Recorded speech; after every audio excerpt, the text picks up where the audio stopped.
What is up, guys? What are you guys doing down there? Get off the floor. It's dirty. You don't know what's been on that floor. Come on, guys. This is Beancrew49. We're back on the Desolation map. And like I said in the past video, yesterday's video, I'm taking a wee little break from the mall because I want to get this skyscraper done. So we're back. We're back to Montana management. If you didn't see yesterday's video, go check that out. I talk about my favorite movie in all the lands.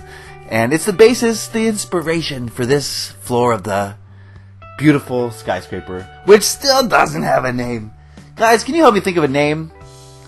Keep in mind that this skyscraper is filled with shady businesses, okay? Keep that in mind. If you have an idea for a name, put it in the comments. I did a little bit of work, as you can tell. Just a little bit. I did a little bit of work on the lobby. This lobby is huge. Again, this company doesn't really do anything. This is all a front. So the lobby is gigantic because they don't really need much space in the back for anything. They're not actually doing any business. So I worked on the lobby a little bit. A lot of seating areas, a lot of glass tables, a lot of... it's very upscale, very posh, just like Tony would have liked it. Tony is a person who loves the expensive things, the finer things in life. And if he was going to have a lobby in a skyscraper, his would be lavish, just like this one. That's a board where I'm going to put information about the fake business. I like to do that last. I don't want to mess around with keyboards right now. What I'm standing on here, I don't know if you guys can tell, but this is one of those tables that shows you the development properties and what their development will look like in the future. Those little cups are supposed to represent houses. I don't know if it comes across. I'm probably going to put signs down to make that more clear. You know these real estate development companies, they have a little model of what they're going to do. So that's what that is. Alright, so let's go in the back here a little bit. Again, I want to keep the posh theme going. And I'm going to work on Tony's office. For those of you who have seen Scarface the movie, congratulations, first of all. Second of all, you guys probably remember Tony's office in the movie. That was his home office, and I didn't want to recreate that because I've already done it. What I wanted to do here was reimagine an office that Tony Montana would have. You know what I mean? If Tony Montana had to go to work every day, what would his office look like? So I'm not trying to copy his home office, which is everyone knows what that looks like. That's where he's got the big chair and the big desk, and if you've seen the movie, you know exactly what I'm talking about. If you haven't seen the movie, I don't know why I'm talking to you. Go watch it, unless you're too young. Anyway, I'm going to build this office, and this office brings back some serious memories for me. Serious memories because I'm a big fan of Scarface, and I put Scarface in almost all my maps. Some shout outs or some Easter egg or something that relates to Scarface. I put it in every single map. And building this office here reminds me of my first map, my very first map. And I'll talk about that a little bit today because I haven't really talked about my first map. I've had 3 major Minecraft maps in all my life.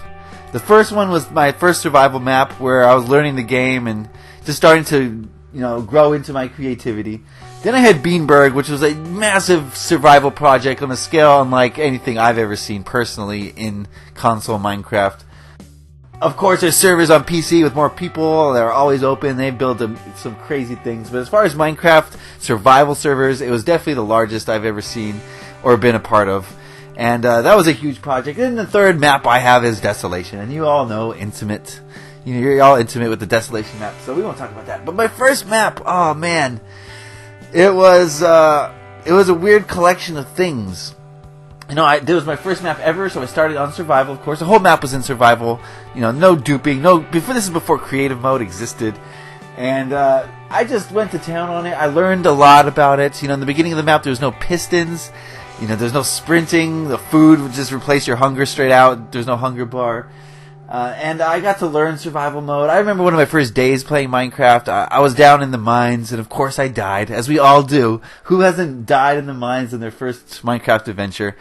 And, I respawned back in my dirt shack, and it was the first time I had lost any stuff. It was actually the first time I ever died. And I was furious. So I went back to the cave, which was not too far away. And monsters were there.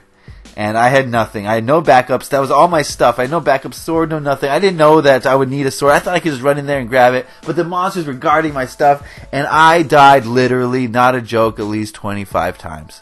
just running back to my stuff and dying. Running back to my stuff, grabbing some of it, dying. Running back to myself, grabbing a little bit more, dying.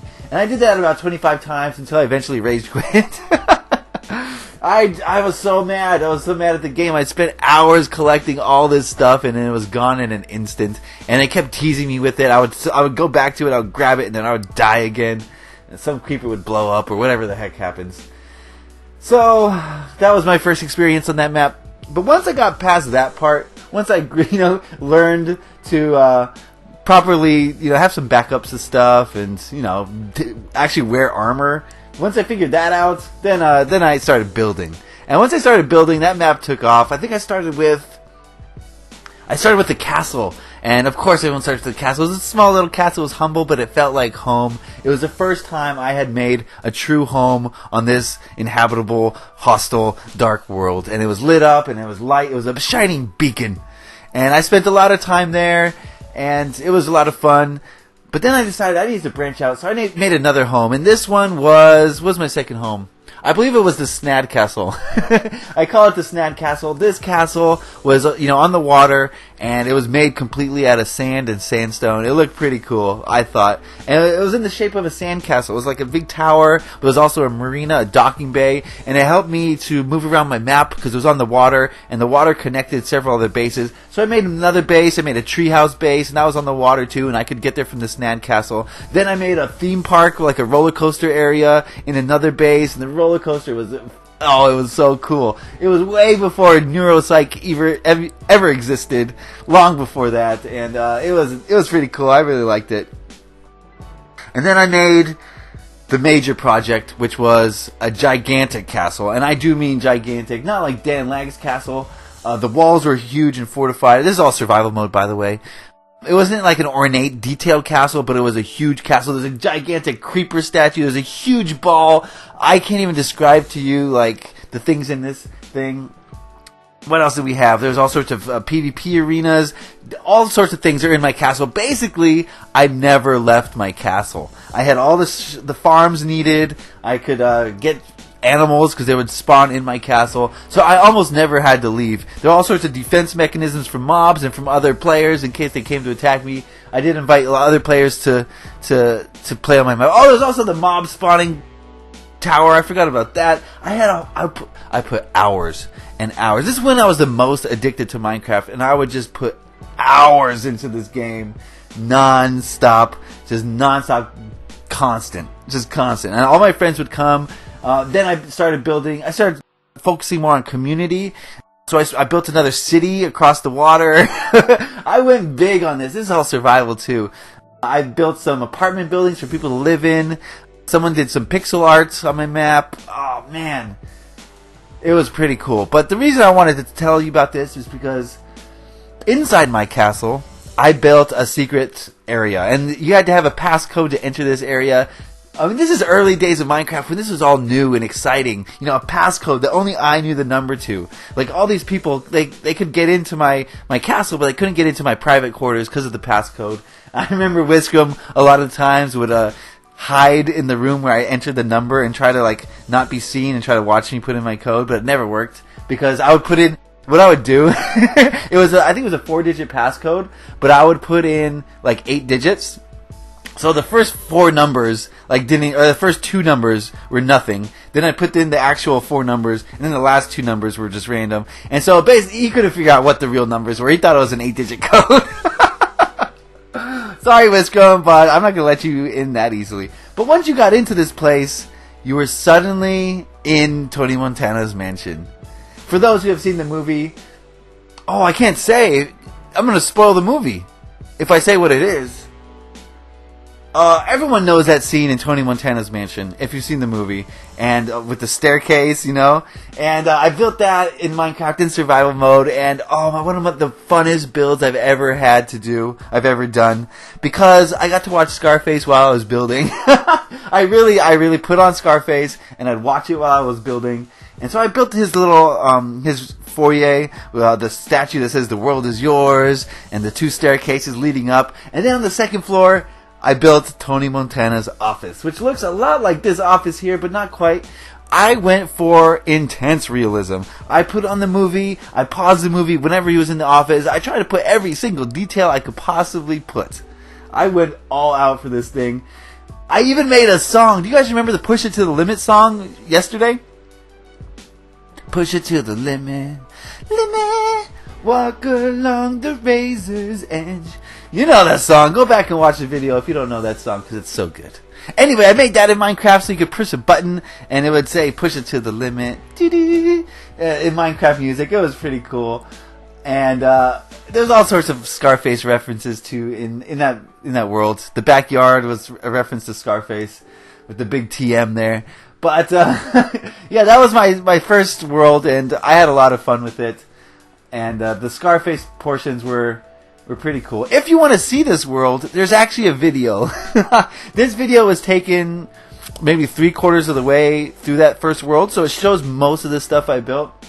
I actually didn't show everything on the tour, but some guy, I didn't really know him that well. He said he was a YouTuber and he had recording equipment and he wanted to record my world. He also recorded Whiskum's world, and I'm going to put a link to that thing, to those videos in the cards, because it's a video that not many people have seen. It's an old video. It's pretty funny. I give a tour of my world and talk about a lot of things. That's pretty cool. So go check that out if you want. I don't know whatever happened to that YouTuber. I didn't hear from him after that. He did my world and Whiskum's, and then that was it. No one ever talked to him again. But yeah, it showed Whiskum's games world. It was pretty clear from the very beginning which directions we were going to take. Whiskum's first world is filled with games, just game after game after game, and they're games that he can, hone his Minecraft skills on. We all got better at PvP, at building, because of his mini games. And 4 years later, however long it's been, he's still building games. That's still his specialty, and that's what he does best, is build games for people to play. And so he's still at it. That's pretty cool. And then my first, my early days in Minecraft was me building these communities. These huge, lavish communities centered around cities. And I'm still doing that. That's all I've ever really done in Minecraft, right? That's all I've really ever done. The first one was very casual. The second one was super serious. The Beanberg was super serious. I built that with the sole intention, number one intention, of making a community for people to join. And it worked. I've talked about it a lot in the past. I'm probably going to show videos of it in the future. Speaking of the future and showing other worlds, Being Around the World is coming this Saturday. That's tomorrow. That's tomorrow. So be sure to tune in for that. I'm going to be, speaking of Whiskum and his games, I'm going to be focusing on Whiskum and his Minecraft party map. You guys do not want to miss this one. If you are a fan of Mario Party, the game, or the games I should say, or if you're a fan of mini games, or if you're a fan of board games, you are going to love this map, I promise. I spent a lot of time working on it, so has Whiskum, and a lot of our friends have come in and added their little piece of the pie to it. So it's a group map, but it's mostly Whiskum and him making games for him to make us all better at Minecraft. Pretty much. Thank you, Whiskum, for such a really cool map, for letting me tour it, and for letting me be a part of it, because that Minecraft party map is really unique, and I feel like I'm privileged to get to play on it. Alright, so I finished with the office. I'm now working on a hallway here.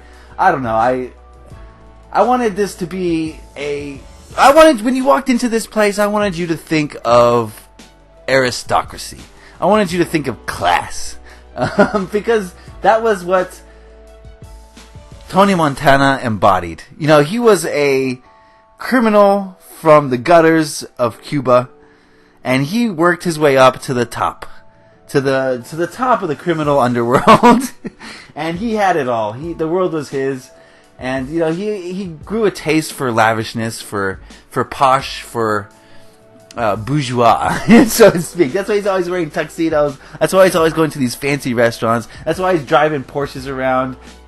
There's one scene in the movie where trying to get this girl, and she doesn't like the car he's driving, so he drives over to the Porsche dealership and buys a car right then and there. Only he doesn't buy it. He looks at it. He taps on the glass. He's like, can you put some fog lights in here in case I get caught in a swamp? And then he goes, Manny, you could pay the guy. And so he like basically buys a Porsche in 10 minutes just to impress this girl. That's the way he rolls. That's the way we should all roll. You know, just buy cars on whims. That's awesome. But if you have to sell drugs to do it, don't. You've already messed up. Yeah, he had to sell the drugs, you know. It's not a good movie for kids, guys. I'll tell you that right now. So don't watch the movie if you're not of age. Okay, so I need to spice up this hallway a little bit. One thing I see a lot of Minecraft players doing is leaving hallways empty, and that really feels like a ghost town. It doesn't feel real when these hallways are empty. Even if you do something as simple as what I'm doing here, just simple tables, you can put all sorts of things on the table, which will make it look real. I'm not going to get to that today because I'm running out of time here. This video is already pretty long. But yeah, these tables are really cool. You can put stuff on them. What I'm going to do here is make them look like mirrors. So there's mirrors behind them. Tony Montana is a vain person. You know, he's a very, very... there's no other word to describe it. It's just vain. He wants to be the best. He wants to be seen. He wants to be looked at. He wants to be admired. So why not put mirrors everywhere? But doesn't that fit with his personality? So far on this floor, we've seen almost nothing to do with real estate. Just almost nothing. And that's my idea. This is basically a place for Tony to come and pretend he's working, you know what I mean? While he hangs out and doesn't work. Well, I mean, he does work, but his kind of work is frowned upon by the government. So this is a great front for him to make it seem like that he's actually doing something of value. So that's going to be pretty much the video for today. I actually got a lot done. I love these fast forward videos. Leave a like if you like these fast forward videos because I get a lot done. I get to talk about stuff without having to be focused on what I'm doing. So everything comes out better. The building is better. The talking is better. Alright. So I want to leave you with that. Happy Minecrafting, guys. Thanks for watching. I'm falling! Go! Bye.